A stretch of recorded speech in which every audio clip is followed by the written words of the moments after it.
السلام علیکم ورحمۃ اللہ تعالی وبرکاتہ۔ الحمد للہ وکفا وسلام علی حبیبہ المصطفیٰ، اما بعد۔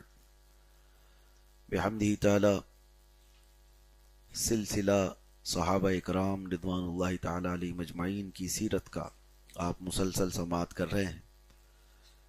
صحابہ وہ ہدایت کے ستارے ہیں جن کے متعلق اللہ کے نبی صلی اللہ علیہ وسلم نے ارشاد فرمایا، اصحابی کالنجوم بأیہم اقتدیتم اہتدیتم، میرے صحابہ ستاروں کی مانند ہیں، تم جس کی بھی پیروی کرو گے ہدایت پا جاؤ گے۔ تو صحابہ اکرام مشعل راہ ہدایت، اور اسی وجہ سے اہل سنت و جماعت میں اس بات پر بہت زور دیا جاتا ہے کہ صحابہ اکرام رضوان اللہ تعالی علیہ مجمعین کی بارگاہ میں ادنا سی بھی گستاخی نہ ہو، کیونکہ وہ حضور صلی اللہ تعالی علیہ وسلم سے ہم تک دین پہنچانے کا سب سے بڑا ذریعہ ہیں، سب سے بڑا وسیلہ ہیں، اور وہ ایسا پلر ہیں کہ اگر انہیں ہٹا دیا گیا تو دین کا نظام درہم برہم ہو جائے گا۔ رسول پاک صلی اللہ تعالی علیہ وسلم کے صحابہ کے متعلق شروع سے میں نے آپ کے سامنے رکھا، وہ 1,00,000 سے زیادہ کی تعداد میں ہے، لیکن جتنوں کی تاریخ ہمیں معلوم ہے وہ آپ کے سامنے روزانہ ایک ایک ہم عرض کرتے جائیں گے۔ آج ایک عظیم ترین صحابی کا ذکر ہم کرتے ہیں۔ پچھلے سلسلے میں آپ نے جو صحابہ اکرام کی سیرتیں سماعت کی ہیں، ہم نے حضرت زید بن حارثہ رضی اللہ تعالی عنہ ان کے متعلق آپ کے سامنے چند سیرت کے گوشے پیش کیے تھے۔ اس کے بعد ایک اور صحابی رسول کا ذکر ہو چکا، نام یاد ہے آپ حضرات کو؟ حضرت سعد بن ابی وقاص رضی اللہ تعالی عنہ۔ امید ہے کہ آپ ہمیشہ اس کو یاد رکھیں گے۔ ایک اور صحابی ہیں جو سابقون الاولون میں ہیں، یہ لفظ پھر میں ریپیٹ کر رہا ہوں، سابقون الاولون ان صحابہ کو کہتے ہیں جو سب سے پہلے اسلام لائے ہوئے، ان کی فضیلت بہت زیادہ ہے، عشرہ مبشرہ میں سے بھی ہیں، اور شروع کے اسلام لانے والے 8 لوگوں میں سے ایک ہیں۔ ان کا نام نامی ہے، اسم گرامی ہے حضرت سیدنا طلحہ بن عبید اللہ، حضرت طلحہ رضی اللہ تعالی عنہ۔ یہ سابقون الاولون میں ہیں، جب ابھی صرف 8 لوگ اسلام لائے تھے، 8ویں نمبر پر حضرت طلحہ کا نام ہے، اور یہ بھی ان خوش نصیبوں میں سے ہیں جن کا ذکر میں نے کل کیا تھا، سیدنا ابو بکر صدیق رضی اللہ تعالیٰ عنہ کی تبلیغ سے اسلام لانے والے۔ جیسے 3 عشرہ مبشرہ میں 3 بڑے صحابہ ایسے ہیں، حضرت عثمان غنی، حضرت سعد بن ابی وقاص اور حضرت طلحہ۔ یہ 3 بڑے بڑے صحابہ ایسے ہیں جو حضرت ابو بکر صدیق کی تبلیغ پر اسلام لائے۔ تو حضرت طلحہ بن عبید اللہ، ان کا معاملہ یہ تھا کہ بچپن سے تجارت کا شوق بہت تھا، اور چھوٹی عمر میں ہی تجارت کے لیے لمبے سفر بھی انہوں نے کیے۔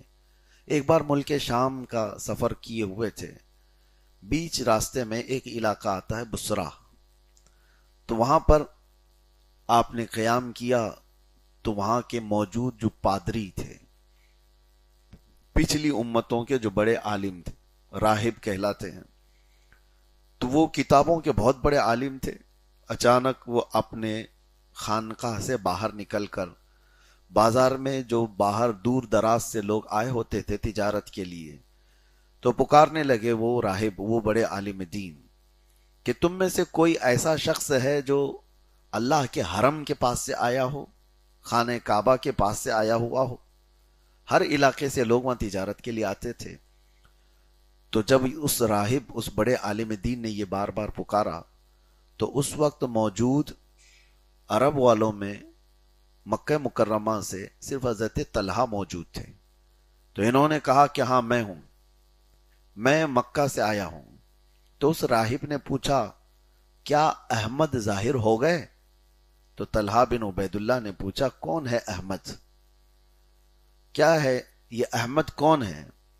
تو اس راہب نے، اس عالم دین نے کہا وہ عبد المطلب کا بیٹا ہوگا اور مکہ مکرمہ سے ظاہر ہوگا، حرم کعبہ کے قریب ہوگا، اور ان کے ظاہر ہونے کی ساری نشانیاں مکمل ہو چکی ہیں، وہ اللہ کا آخری نبی ہوگا۔ تو طلحہ بن عبید اللہ کو اسی وہ سفر میں ایک راہب نے، ایک عالم دین نے، پرانی کتابوں کے جو عالم تھے انہوں نے بتایا۔ تو طلحہ بن عبید اللہ کہتے ہیں محمد صلی اللہ تعالی علیہ وسلم کو ہم میں سے کون نہیں جانتا تھا؟ تو طلحہ بن عبید اللہ یہ بات سنتے ہیں، اور وہ راہب و عالم دین یہ بھی کہتے ہیں کہ اے مکہ والو، ان کا ساتھ مت چھوڑنا ورنہ بہت بڑے نقصان اٹھاؤ گے۔ تو انہیں تو اس بارے میں کچھ خبر نہیں تھی، ملک شام سے تجارت کر کے واپس لوٹ رہے تھے۔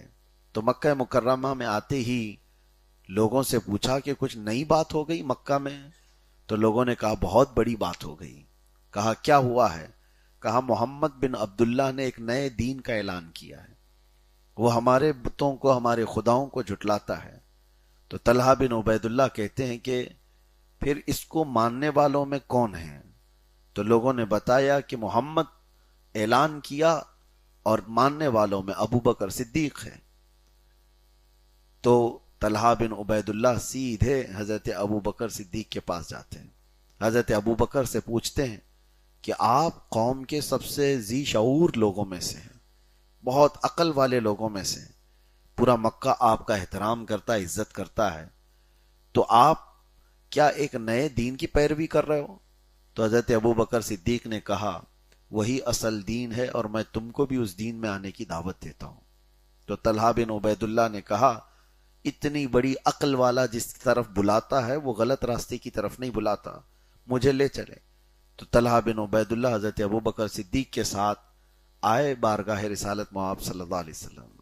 میرے آقا صلی اللہ تعالی علیہ وسلم نے انہیں دیکھ کر مسکرایا اور پھر فرمایا کہ طلحہ، میرے متعلق تو تم کو سفر میں ہی پتہ چل چکا تھا۔ یعنی جو راہب نے، جو عالم دین نے ان کو بتایا، میرے آقا صلی اللہ تعالی علیہ وسلم نے اس کو فرما دیا۔ تو طلحہ بن عبید اللہ کے پاس اور کون سی نشانی چاہیے تھی؟ آپ کلمہ طیبہ پڑھے اور اسلام میں داخل ہوئے اور 8ویں نمبر پر اسلام لانے والوں میں سے تھے۔ اب ان کے بعد حضور پاک صلی اللہ تعالی علیہ وسلم کے ساتھ رہتے ہوئے یہ وہ زمانہ ہے جو مشقتوں سے بھرا ہوا ہے۔ ابتدائے اسلام جو لوگ بھی اسلام میں داخل ہوئے انہوں نے سب نے مشقتیں اٹھائی۔ ایک صحابی وہ کہتے ہیں اچانک ایک دن میں نے مکہ مکرمہ میں دیکھا صفا مروہ پر بہت لوگوں کی بھیڑ ہے۔ میں نے پوچھا کہ یہ کس چیز کی بھیڑ ہے؟ تو لوگوں نے کہا کہ ایک نوجوان لڑکا مکہ کا بے دین ہو گیا ہے۔ تو یہ صحابی کہتے ہیں میں گیا بھیڑ چیر کر کے دیکھنے کے لیے کہ کس کو یہ لوگ کہہ رہے ہیں، تو دیکھا طلحہ بن عبید اللہ کو گردن سے لوگوں نے ہاتھ باندھے ان کو مارتے ہوئے صفا مروہ کی طرف لے جا رہے تھے۔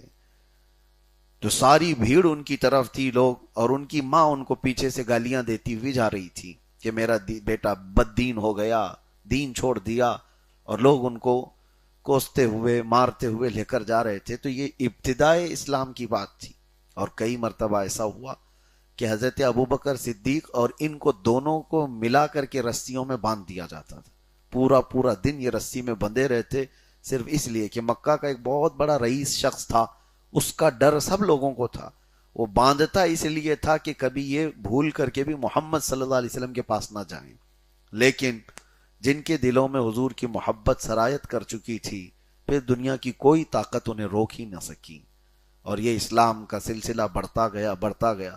طلحہ بن عبید اللہ اس وقت رسول پاک صلی اللہ تعالی علیہ وسلم کے ساتھ رہے جب تمام مشقتیں سب کچھ، لیکن گھر سے آپ متمول تھے، یعنی اچھے، اور مالی اعتبار سے بھی، تجارت کے اعتبار سے بھی آپ کے پاس اچھے خاصے اسباب تھے۔ تو جب ہجرت کرنے کا وقت آیا تو جب بھی حضرت طلحہ تجارت کے سفر پر تھے اور واپسی میں وہ مدینہ سب دیکھ کر کے آئے، اور جب حضرت ابوبکر اور حضور صلی اللہ تعالی علیہ وسلم ہجرت کے لیے نکل رہے تھے تو بیچ راستے میں سارے سامان، کھانے پینے کی سب چیزیں حضرت طلحہ ہی لے کر کے آئے، اور پھر کہا یا رسول اللہ صلی اللہ علیہ وسلم پورا مدینہ آپ کے انتظار میں ہے، میں یوں جا رہا ہوں مکہ مکرمہ، اور پھر اپنے اہل خانہ کے ساتھ میں ہجرت کر کے آتا ہوں، مکہ مکرمہ آئے، اس وقت ان کے مال کا حال یہ تھا کہ ان کے پاس جو مال آتا تھا دن کا 30,000 سکے چاندیوں کے پر ڈے ان کے پاس مال آیا کرتا تھا۔ لیکن ساتھ میں یہ بھی میں آپ کو بتاؤں کہ یہ مال تو کبھی رکا نہیں، کبھی تھما نہیں۔ آپ کا لقب اگر آپ پڑھیں تاریخ میں تو 3 لقب میرے آقا نے ان کو عطا کیے۔ کسی صحابی کو حضور پاک صلی اللہ تعالی علیہ وسلم نوازتے تھے، لیکن حضرت طلحہ کو 3 لقب سے، اور وہ تینوں کس بارے میں ہیں وہ آپ کو میں بتاتا ہوں۔ حضرت طلحہ کا معاملہ یہ تھا کہ سارے صحابہ کہتے ہیں ان کا ہاتھ رکتا کبھی نہیں تھا۔ ان کی بیوی کہتی ہیں ہمارے گھر جو دولت آتی، مال آتا، 30,000 درہم پر ڈے کے آتے، لیکن صبح ہمارے لیے سامان خریدنے کو پیسے نہیں رہ جاتے۔ رات کو ہی حضرت طلحہ پورے کے پورے تقسیم کر کے آ جاتے تھے۔ یہ حال تھا۔ تو آپ کو دیکھ کر ایک جنگ میں حضور پاک صلی اللہ تعالی علیہ وسلم نے فرمایا طلحۃ الخیر، ایک لقب آپ کو یہ کہا، یعنی خیر کا طلحہ ہے۔ اور ایک مرتبہ حضور پاک صلی اللہ تعالی علیہ وسلم ایک سفر سے لوٹے، ایک کنویں پر حضور پاک صلی اللہ تعالی علیہ وسلم رکے، اس کنویں کا پانی بڑا میٹھا تھا، اچھا تھا، تو آپ نے پسند فرمایا۔ تو آپ کو اتنا ہی معلوم ہوا، سفر سے واپس آنے کے بعد یہ خود گئے، وہ ایک یہودی کا تھا، اس کو کئی ہزار چاندیوں کے سکے دے کر کنواں خرید لیا اور مسلمانوں کے لیے ہمیشہ کے لیے وقف کر دیا۔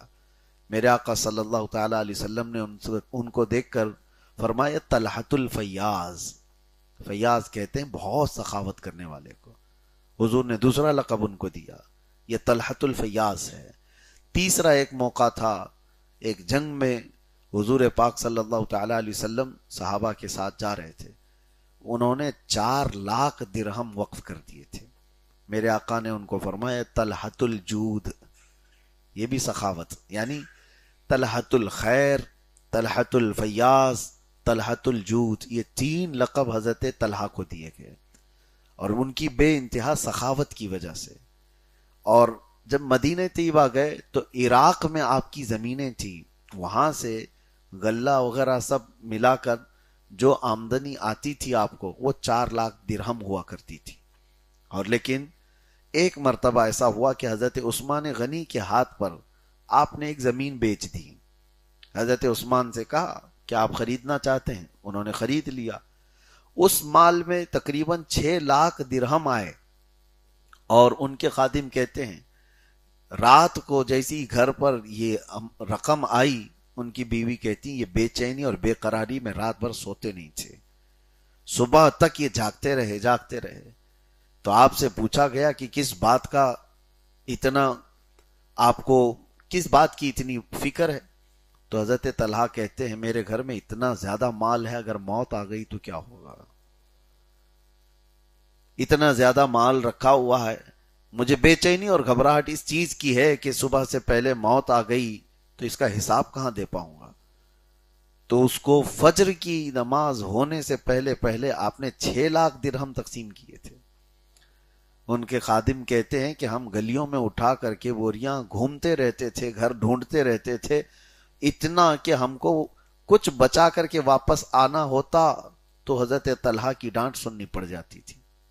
تو اس قدر فیاض تھے، تقسیم کرنے میں آپ کا معاملہ یہ تھا۔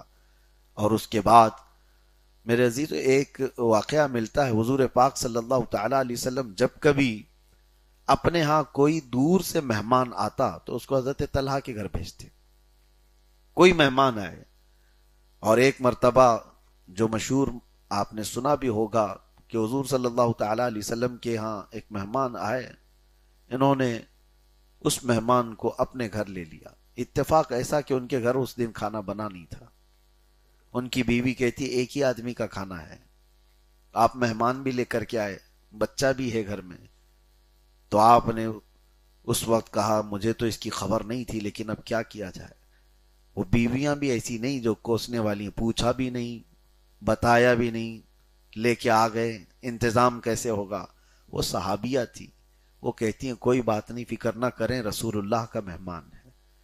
آپ جب دسترخوان پر بیٹھیں تو چراغ کو میں گل کر دیتی ہوں، اندھیرا ہو جائے اور میں بچے کو تھپک کر پہلے ہی سے سلا دوں گی، آپ مہمان کے سامنے کھانا رکھے رہنا اور منہ ایسی ہی چلاتے رہو تاکہ مہمان کو لگے کہ آپ بھی کھا رہے ہیں اور مہمان پیٹ بھر کر کے کھانا کھا لے گا۔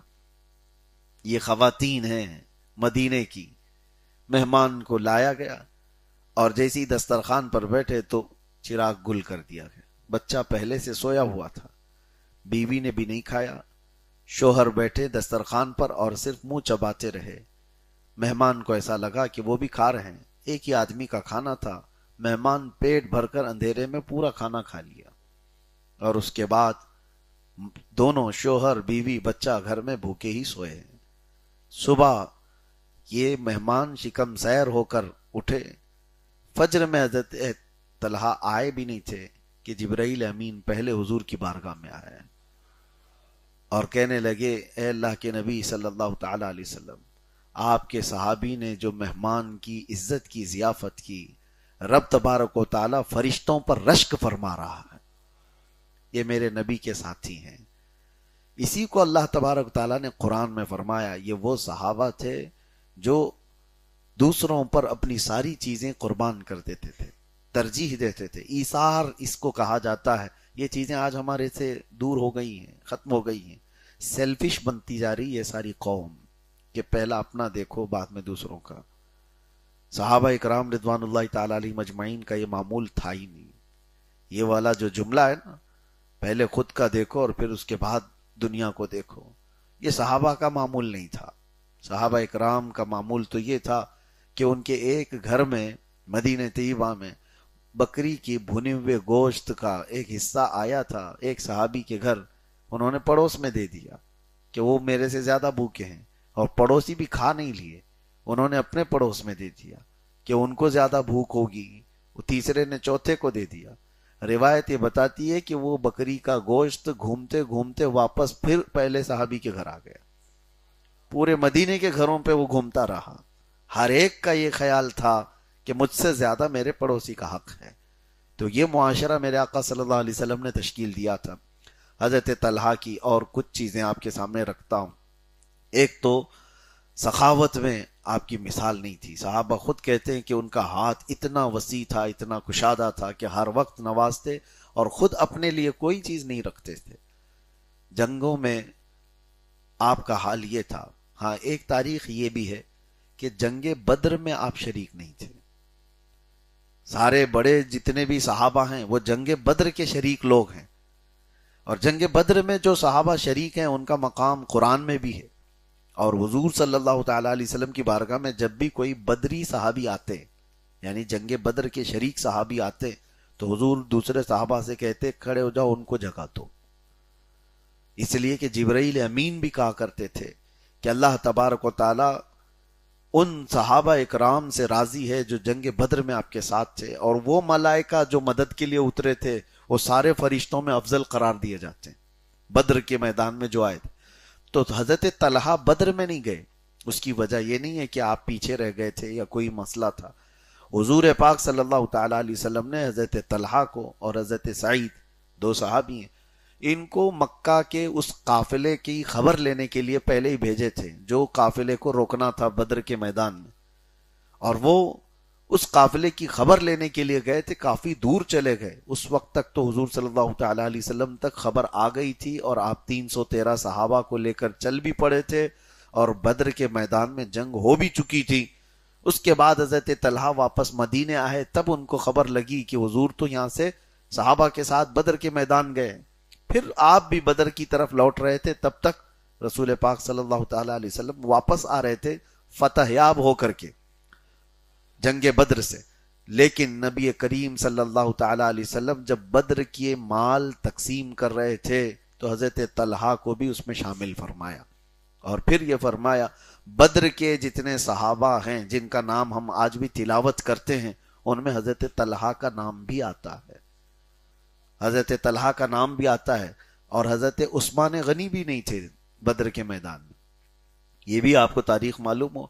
بڑے صحابہ میں سے اس کی وجہ یہ تھی کہ حضور صلی اللہ تعالی علیہ وسلم کی بیٹی حضرت رقیہ جو حضرت عثمان غنی کے نکاح میں تھی، اس وقت وہ شدید بیمار تھی، تو حضور صلی اللہ تعالی علیہ وسلم انہیں چھوڑ کر گئے تھے مدینے میں، اور اتفاق ایسا کہ حضور جنگ بدر میں موجود تھے، اس وقت حضور پاک صلی اللہ تعالی علیہ وسلم کی بیٹی حضرت رقیہ کا مدینے میں انتقال بھی ہو گیا تھا۔ حضور پاک صلی اللہ تعالی علیہ وسلم اس میں نہیں تھے، حاضر نہیں تھے، جنازے میں تدفین میں وہ حضرت عثمان غنی نے خود کیا تھا، لیکن واپس آنے کے بعد حضور صلی اللہ تعالی علیہ وسلم نے حضرت عثمان غنی کو بھی بدری صحابہ میں شامل کیا تھا۔ تو یہ بڑے صحابہ وہ ہیں جو بدری صحابہ میں شامل ہیں، اگرچہ جنگ میں گئے نہیں تھے، انہی میں سے حضرت طلحہ بن عبید اللہ ہے۔ جنگوں کے حالات یہ اس لیے مجھے بتانا پڑا آپ کو کہ کچھ منافقین ہیں جو حضرت طلحہ سے حضرت عثمان سے نفرت کرتے ہیں۔ آج کے زمانے کی بات کر رہا ہوں، آج کے زمانے کی۔ یہ کچھ جماعتیں ایسی ہیں جو حضرت عثمان کو بھی گالیاں دیتی ہیں اور حضرت طلحہ حضرت زبیر کو گالیاں دیتی ہیں۔ خاص طور پر شیعوں کے ہاں ان صحابہ کو گالی دینا اہم ذمہ داری سمجھی جاتی ہے، صرف گالی نہیں، ان کو کافر تک قرار دیتے تھے۔ اس لیے ان کو تان و تشنیع کرتے ہوئے یہ جماعتیں یہ کہتی ہیں کہ عثمان تو بدر میں بھی نہیں گئے تھے، ان کی کیا فضیلت ہے، طلحہ بدر میں بھی نہیں گئے تھے، اس کی وجہ میں نے بتا دی آپ کو۔ حضرت عثمان کو خود رسول اللہ نے مدینے میں چھوڑا تھا، اور حضرت طلحہ کو بدر کے جس سبب کے لیے حضور نکل رہے تھے، جس قافلے کے لیے، جو مکہ کا قافلہ ابو سفیان کی سربراہی میں ملک شام سے آ رہا تھا، اس قافلے کو روکنے کے لیے ہی تو جنگ بدر ہوئی تھی، اس قافلے کی خبر لینے کے لیے حضرت طلحہ کو بھیجا تھا۔ تو وہ تو پہلے سے سفیر تھے، قاصد تھے حضور پاک صلی اللہ علیہ وسلم کے۔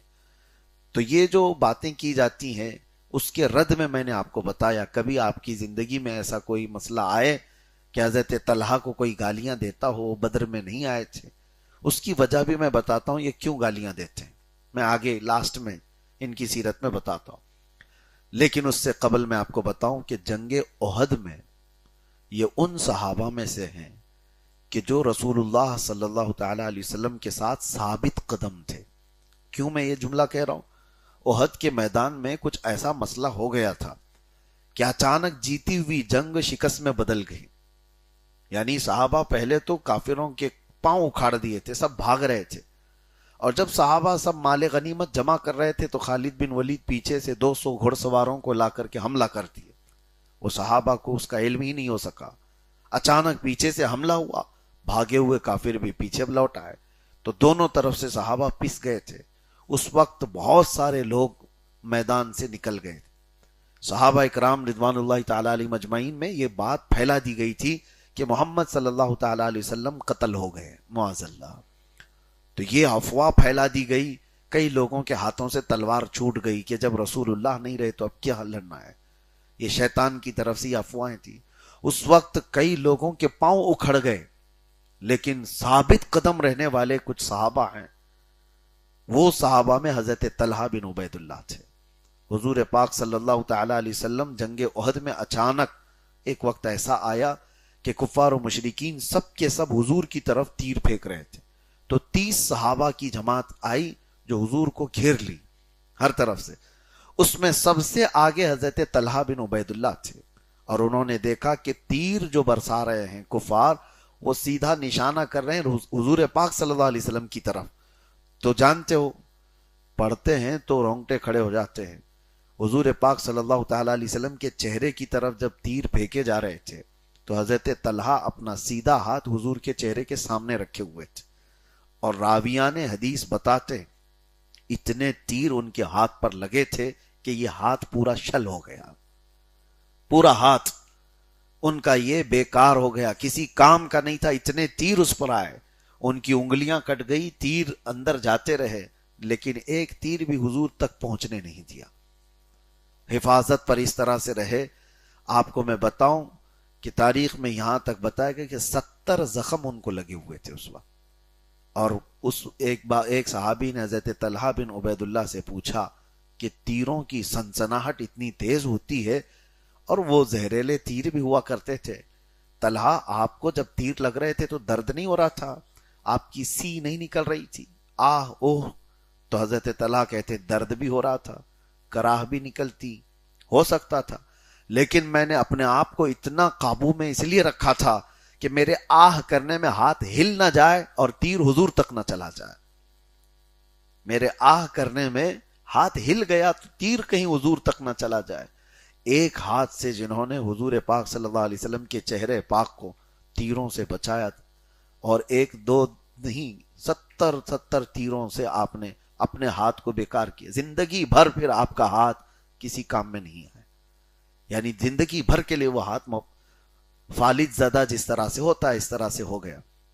اب سنیے، یہ جنگ احد کی ہی بات نہیں، جس جنگ میں بھی رسول پاک صلی اللہ تعالی علیہ وسلم ان کو دیکھتے، جنگ احد میں اتنے زخم لگے تھے، ابھی احد کے میدان سے نکل کر مدینے پہنچ رہے تھے. احد کے میدان سے دوسرا دن ہے کہ ایک گروہ واپس مدینے پر حملہ کرنے کے لیے تیار تھا. حضور پاک صلی اللہ تعالی علیہ وسلم صحابہ سے کہتے ہیں آج کی رات سونا مت، کیا مدینے کے اوپر خطرہ منڈلا رہا ہے. تو اسی اسنا میں حضور صلی اللہ تعالی علیہ وسلم ان صحابہ سے کہہ رہے تھے جو ابھی چاقو چوبند تھے، یعنی زخمی نہیں تھے اور اچھے ابھی تمام معاملات سے محفوظ تھے، زخموں سے، ان سے کہہ رہے تھے. اسی اسنا میں حضرت طلحہ آئے. حضور صلی اللہ تعالی علیہ وسلم نے ان سے پوچھا کہ طلحہ تم اسلحہ نہیں ہے کہاں ہے؟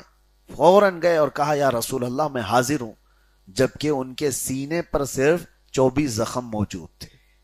احد کے میدان کے 24 زخم موجود تھے، اور دوسرا دن ہے کہ وہ حضور پاک صلی اللہ علیہ وسلم کی بارگاہ میں پھر سے حفاظت کے لیے کھڑے ہیں.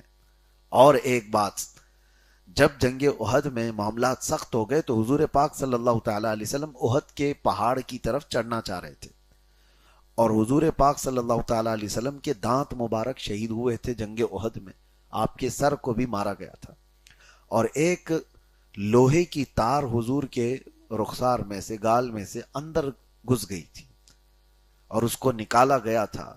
غشی کی حالت ہو گئی تھی صحابہ اکرام کی یہ حالات دیکھ کر کے. تو حضور صلی اللہ تعالی علیہ وسلم جب احد پہاڑ کی طرف چڑھنا چاہ رہے تھے تو اس وقت تھکان سے بوجھل ہو کر حضور صلی اللہ تعالی علیہ وسلم بیٹھ گئے پہاڑ پر چڑھنے کے لیے. تو حضرت طلحہ بن عبید اللہ کے بارے میں کہا جاتا ہے کہ وہ ایک پاؤں سے لنگڑاتے تھے، ہمیشہ صحیح سے چل نہیں پاتے تھے، ایک پاؤں میں آپ کے لنگڑاہٹ تھی جب بھی چلتے تھے. تو اس لنگڑاہٹ کے ساتھ، ایسا نہیں کہ وہ اس جنگ میں لنگڑاہٹ آئی تھی، پہلے سے بچپن سے اس طرح سے ایک پاؤں میں آپ کے تکلیف تھی. تو انہوں نے دیکھا کہ حضور پاک صلی اللہ تعالی علیہ وسلم اوپر جانا چاہ رہے ہیں اور زخمی ہیں، تھکان سے آپ کا جسم مبارک اس طرح سے ہو گیا، مزمحل ہوا ہے. تو حضرت طلحہ فوراً آئے اور رسول کریم صلی اللہ تعالی علیہ وسلم کو کندھوں پر اٹھا لیا، اور اسی حالت میں کسی کا پاؤں لنگڑاتا ہو اور ذات نبوت کو اٹھایا ہو، اس وقت اٹھا کر کے وہ پہاڑ پر چڑھنے لگے. اور ایک سیف مقام غار، آج بھی وہ جگہ موجود ہے جہاں رسول پاک صلی اللہ تعالی علیہ وسلم اپنا سر مبارک احد کے پہاڑ پر لگا کر آرام کر رہے تھے. پہاڑ بھی اتنی جگہ نرم ہو چکا تھا، وہ جگہ آج بھی موجود ہے. وہاں تک لے جانے والے حضرت طلحہ ہیں. لوگوں نے ان کو بعد میں پوچھا کہ طلحہ تم تو لنگڑاتے ہو، ایک پیر بھی تمہارا صحیح نہیں، اور اتنی اونچائی پر تم لے کر کے کیسے گئے اللہ کے نبی صلی اللہ تعالی علیہ وسلم کو؟ حضرت طلحہ اس کے بعد مسکرا کر کہتے ہیں جس دن حضور پاک کو اٹھا کر وہ احد پہاڑ کی اوپر تک لے گئے، اس کے بعد سے لے کر کبھی ان کے پیر میں لنگڑاہٹ آئی نہیں، پیر کے اندر کبھی لنگڑاہٹ نہیں آئی، زندگی بھر آپ کے پیر صحیح سلامت تھے. کہا کہ ہم حضور پاک صلی اللہ تعالی علیہ وسلم کو نہیں لے گئے بلکہ اللہ کے نبی مجھے لے گئے تھے. یہ ان کے الفاظ ہوتے. اگر کوئی پوچھتا کہ اے طلحہ کیا آپ رسول اللہ کو اٹھا کر لے گئے، تو آپ مسکرا کر کہتے نہیں بلکہ اللہ کے نبی مجھے اٹھا کر لے گئے. صحابہ کا یہ ادب بھی تھا. لیکن بہرحال حضرت طلحہ کی جو زندگی تھی، اللہ کے نبی صلی اللہ تعالی علیہ وسلم نے فرمایا کہ طلحہ جنتی ہیں. عشرہ مبشرہ میں سے ان کا نام ہے. میں نے 10 صحابہ کا ذکر کیا تھا، وہ 10 صحابہ جن کو حضور نے دنیا میں جنت کی بشارت دی، ان میں سے حضرت طلحہ کا بھی نام ہے. 8 لوگوں میں جو شروع کے اسلام لانے والے 8 لوگوں میں بھی آپ کا نام ہے. وہ 10 لوگ جن میں حضور نے جنت کی بشارت دی ان میں بھی آپ کا نام ہے. تیسری ایک اور بات میں بتاؤں کہ حضرت عمر فاروق کا انتقال ہو رہا تھا، اس سے پہلے آپ سے کہا گیا تھا حضرت عمر، کیونکہ آپ کو مسجد میں زخمی کیا گیا تھا اور 3 دن کے بعد حضرت عمر کی شہادت ہوئی تھی، تو حضرت عمر رضی اللہ تعالیٰ عنہ ان سے کہا صحابہ نے کہ اپنے بعد کسی جانشین کو آپ بنا دیجئے، کوئی خلیفہ. تو آپ نے خلیفہ نہیں بنایا، بلکہ لوگوں نے ان کے بیٹے کے بارے میں بھی کہا تھا عبداللہ ابن عمر کہ آپ اپنے بیٹے کو بنا دیجئے. جیسے آج پیر صاحب سجادہ نشین بنا کے چلے جاتے ہیں، ہاں کہ مطلب میرے بعد میرا بیٹا، بیٹے کے بعد پوتا، کسی دوسرے کو آنا ہی نہیں چاہیے. اسلام کا مزاج یہ نہیں تھا. حضرت عمر سے کہا گیا تھا کہ عبداللہ ابن عمر آپ کے بیٹے ہیں، ان کو آپ خلیفہ بنائیں. حضرت عمر نے کہا نہیں. 6 لوگوں کی کمیٹی بنائی. وہ 6 لوگ کون تھے؟ اس میں حضرت عثمان، حضرت علی، حضرت طلحہ، حضرت زبیر، حضرت عبد الرحمن بن عوف، حضرت سعد ابن ابی وقاص. یہ 6 لوگوں کی کمیٹی بنائی اور اس کے بعد کہا کہ میرے بیٹے عبداللہ ابن عمر کو بھی ساتھ میں رکھ لینا، بٹھا لینا، لیکن خلافت میں اس کا کوئی حصہ نہیں ہوگا. یہ آپ نے صاف طور پر فرما دیا، خلافت میں ان کا کوئی حصہ نہیں ہوگا، چاہے تو یہ 6 بڑے صحابہ ان کو ساتھ رکھ لیں. اور اس کے بعد پھر حضرت عمر نے یہ بھی کہا اگر سعد ابن ابی وقاص خلیفہ بن جاتے ہیں تو وہ ان کا حق ہے، ورنہ یہ 6 لوگ جس کو منتخب کریں وہ خلیفہ ہیں. پھر وہ خلافت کیسے طے ہوئی تھی؟ اس وقت اس میں حضرت عبد الرحمن بن عوف کا بڑا کردار تھا. حضرت طلحہ، حضرت زبیر، یہ 2 صحابہ ہیں جن کو حضور صلی اللہ تعالیٰ علیہ وسلم نے مدینے میں بھائی بھائی بھی بنایا تھا، اور حقیقت میں یہ بھائیوں سے زیادہ قریب رہ کر کے زندگی گزارے. وہ کمیٹی میں تھے. حضرت سعد ابن ابی وقاص حضرت عثمان کے حق میں تھے. حضرت طلحہ اور حضرت زبیر، پہلے سب کو کہا گیا کہ آپ اپنا بتائیے آپ میں سے کون کینڈیڈیٹ ہے. تو حضرت طلحہ نے اپنا منع کر دیا، حضرت زبیر نے اپنا منع کر دیا کہ ہم خلافت کے امیدوار نہیں ہیں، لیکن آپ میں سے باقی لوگوں میں سے کوئی اگر خلیفہ بننا چاہے تو ہم اس کو سپورٹ کرتے ہیں. تو 2 لوگ الگ ہو گئے. اور اس کے بعد حضرت عبد الرحمن یہ اکیلے تھے. حضرت سعد ابن ابی وقاص، ان سے پوچھا گیا تو حضرت عثمان غنی کے حق میں تھے اور خود بھی نہیں. اب بچتے تھے صرف 2 ہی لوگ، حضرت عثمان اور حضرت علی. اور حضرت عبد الرحمن بن عوف دونوں سے جا کر الگ الگ بات کرتے ہیں. دونوں سے حضرت عثمان سے کہا کہ اگر علی خلافت پر بیٹھے تو آپ کیا کہیں گے؟ حضرت عثمان نے کہا کہ میں ان کی بیعت کر لوں گا. پھر حضرت علی سے جا کر پوچھتے ہیں کہ اگر عثمان ابن عفان کو خلیفہ بنا دیا جائے تو آپ کیا کہیں گے؟ حضرت علی کہتے ہیں جو آپ کا فیصلہ ہوگا میں بیعت کر لوں گا. تو جب یہ ساری باتیں ہو گئی تو حضرت عبد الرحمن بن عوف نے اس کمیٹی میں ایک رول ادا کرتے ہوئے اعلان کیا کہ ہم اس بات پر متفق ہیں کہ عثمان ابن عفان کے ہاتھ پر بیعت کریں. باقی سارے صحابہ میں اس وقت حضرت طلحہ بھی تھے، سبوں نے حضرت عثمان غنی کے ہاتھ پر بیعت کر لیا. اب یہاں تک بات تو ٹھیک ہے. حضرت عثمان غنی کا زمانہ 12 سال چلا. ان کے بعد جو مسئلہ آیا، حضرت عثمان غنی کے بعد باقی یہ کمیٹی کے پورے لوگ موجود تھے، سب تھے. حضرت سعد ابن ابی وقاص، حضرت عبد الرحمن بن عوف، حضرت طلحہ، حضرت زبیر اور حضرت علی. اب مسئلہ حضرت عثمان کی شہادت کے بعد جو آیا، لوگ سب کے سب آئے حضرت علی سے کہنے لگے کہ آپ خلافت کے زیادہ حقدار ہیں، آپ بیعت لیں ہم سے. حضرت علی نے فرمایا تم لوگ مت بولو یہ سب چیزوں کو، ہاں بدری صحابہ اگر مجھ سے کہتے ہیں تو میں آتا ہوں. تو بڑے بڑے صحابہ آئے. ان میں سے سب سے پہلے حضرت علی رضی اللہ تعالیٰ عنہ کو ان کے گھر سے منبر پر لانے والے حضرت طلحہ بن عبید اللہ تھے. یہ ظالم آج حضرت طلحہ کو گالیاں دیتے ہیں. جب حضرت علی رضی اللہ تعالیٰ عنہ منبر پر سے اعلان کرتے ہیں کہ بدری صحابہ اور حضور کے بڑی عمر کے صحابہ یہاں موجود ہیں، انہوں نے مجھے اس منبر پر بٹھایا ہے، تو میں اعلان کرتا ہوں کہ مجھ سے پیش رو جو خلفاء تھے میں ان کا جانشین ہوں. جیسے ہی حضرت علی نے یہ اعلان کیا، سب سے پہلے حضرت علی کے ہاتھ پر بیعت کرنے والے حضرت طلحہ بن عبید اللہ. لیکن تاریخ کا ایک حصہ ایسا ہے کہ یہی حضرت طلحہ ہیں، یہی حضرت طلحہ.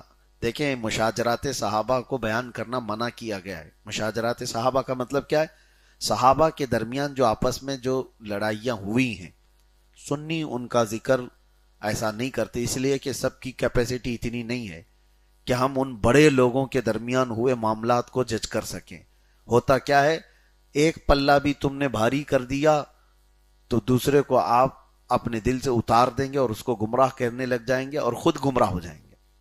اس لیے صحابہ کے درمیان جو معاملات ہوئے ہیں ان کا چرچا نہ کریں، یہ گمراہ لوگوں کی عادت ہے. اور آج کھلے عام یہ انٹرنیٹ پر چل رہا ہے، مناظرے کر رہے ہیں حضرت علی حضرت معاویہ کے بیچ میں جو معاملات ہوئے.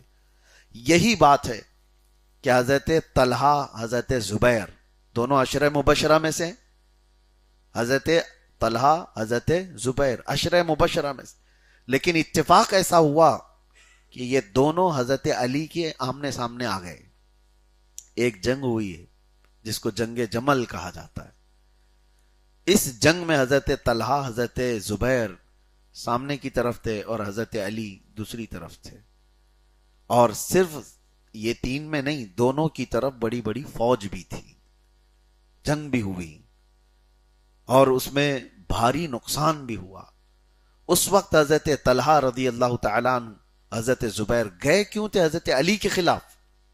اس کی وجہ صرف یہ تھی کہ حضرت طلحہ حضرت زبیر حضرت عائشہ صدیقہ ام المومنین ان سب کا مطالبہ تھا، ان سب کا ایک مطالبہ تھا حضرت علی سے کہ اب آپ خلیفہ بنے ہیں، فوراً حضرت عثمان کو جنہوں نے قتل کیا اس کا بدلہ لیجیے. آپ بات سمجھ میں آ رہی؟ یہ بات اٹھی ہوئی تھی کیونکہ حضرت عثمان غنی کا قتل ہوا تھا. خلافت کے منصب پر ہوتے ہوئے ان کے گھر میں آ کر کے بلوائیوں نے حضرت عثمان غنی کو قتل کیا تھا. ایک وقت کے رننگ خلیفہ کو قتل کرنا یہ معمولی بات نہیں تھی. اسلام کی اس کے ساتھ عزت جڑی ہوئی تھی. تو یہ جو بڑے صحابہ تھے حضرت علی سے یہ مطالبہ کر رہے تھے. اور حضرت علی کیا کہہ رہے تھے؟ حضرت عثمان کے قاتل، یہ جیسے موب لنچنگ ہوتی ہے، موب لنچنگ میں کس کو سزا دی جائے گی؟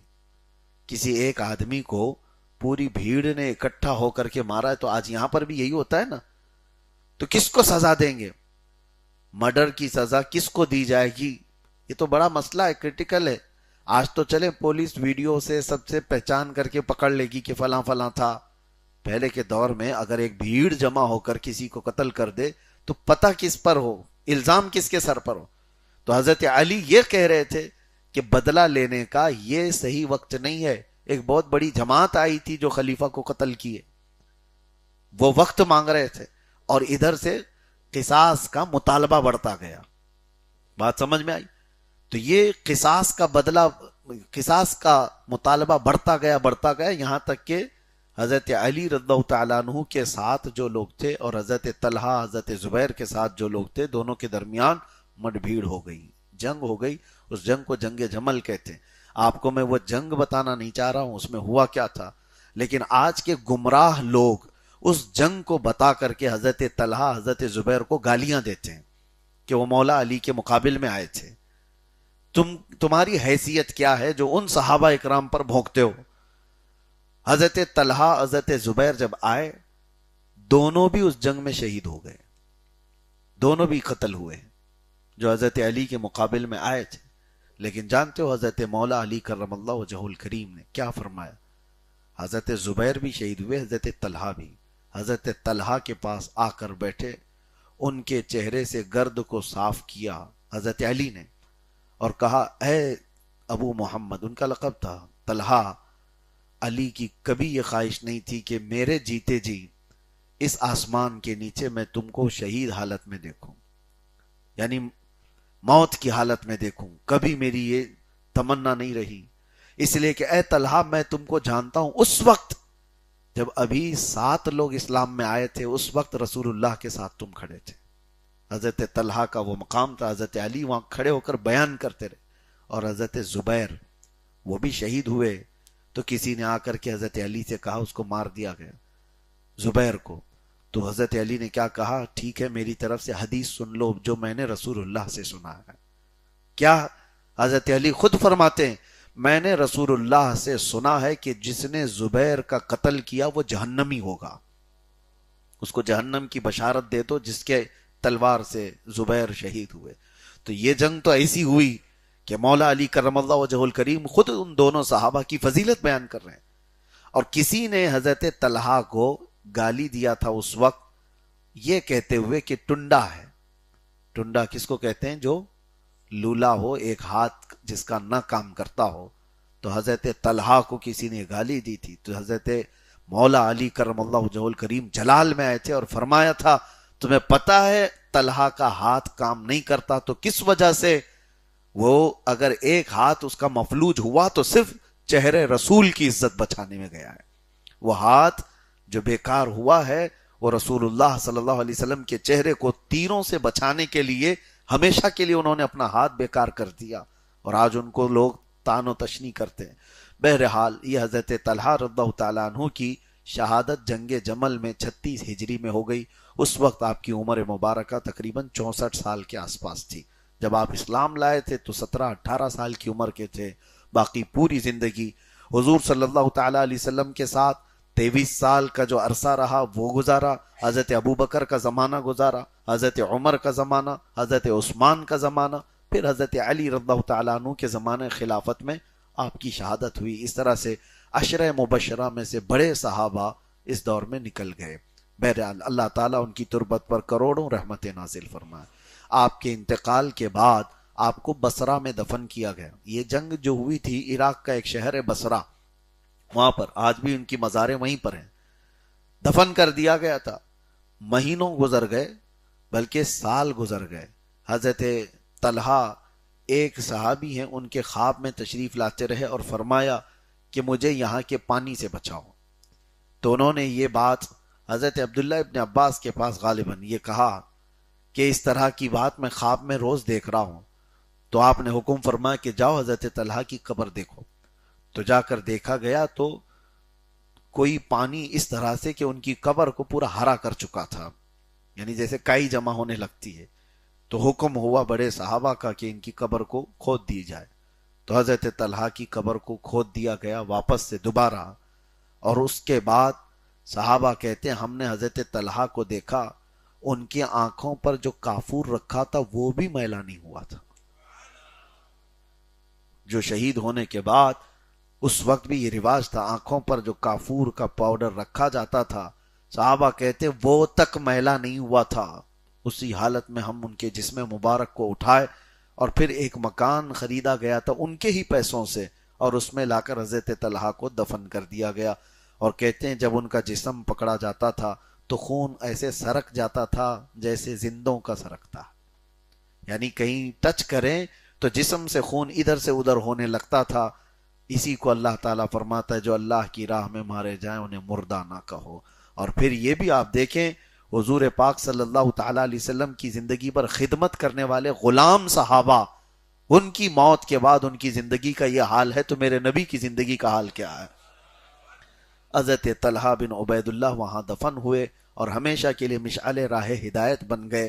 آج اخیر میں پھر میں یہ کہتا ہوں مولا علی کرم اللہ وجہ الکریم اور حضرت طلحہ حضرت زبیر کے متعلق کبھی کوئی ایسا کھٹمل تم سے بات کرنے لگے تو پھر آپ بتا دینا یہ وہ صحابہ ہیں جن کو رسول اللہ نے دنیا میں جنت کی بشارت دی، تو گالیاں دے کر کے اپنے جہنم کی بشارت کیوں لیتا ہے؟ اپنے دوزخی ہونے کا تپا کیوں مرتا ہے؟ اس لیے ہمیشہ ایسی بحثوں سے دور رہیں۔ بہت سارے لوگ یہ بھی کہتے ہیں یہ حدیث میں وہ ہے، وہ حدیث میں، اتنا تو آپ کو معلوم ہونا چاہیے کہ وہ 10 صحابہ جن کو حضور نے دنیا میں جنت کی بشارت دی ان میں حضرت طلحہ بھی ہیں، حضرت زبیر بھی ہیں اور حضرت مولا علی کرم اللہ وجہ الکریم بھی ہیں۔ اگر ان کے معاملات کچھ ہوئے تو ظاہر سی بات ہے ان سے بڑا ان کا فیصلہ کرے گا، چھوٹے لوگ نہیں۔ وہ صحابہ تھے، ان کے درمیان کے معاملات کا فیصلہ یا تو رسول اللہ کریں گے یا قیامت کے دن رب ذوالجلال فرمائے گا۔ اللہ تبارک و تعالی اہل سنت و جماعت کے اس عقیدے پر ہمیں مضبوطی سے قائم رکھے اور ہر طرح کے فتنوں سے اللہ ہماری حفاظت فرمائے۔ صحابہ اکرام کا فیض اور ان کے برکات اللہ تعالی ہماری اولاد میں بھی ظاہر فرمائے۔ وآخر دعوانا ان الحمد للہ رب العالمین۔ السلام علیکم۔